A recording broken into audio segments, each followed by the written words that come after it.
Parowałem na kurczę, patrz jakaś taka jest dobra, co nie było takich babeczek, taka fajna słyszycie, ale właśnie po to.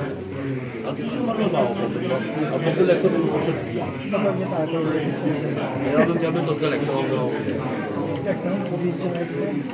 Nie, w porządku, Nie zawsze mam jakieś... Jakieś nie poprosić to nie ma jeszcze. Tak? Chcesz iść palce jako czerwika? A nie wziąłem szmatki do wcierania, więc tak wiesz, odrzuć wszystkie. Co? Jeszcze poproszę. No robiłem właśnie już. Ale mogę zrobić jeszcze raz, bo dopóki był nowy, to było w porządku, potem mi je zapyliło. Poszukam, wiesz, bo to jest istotne, dobra. Don't do replay.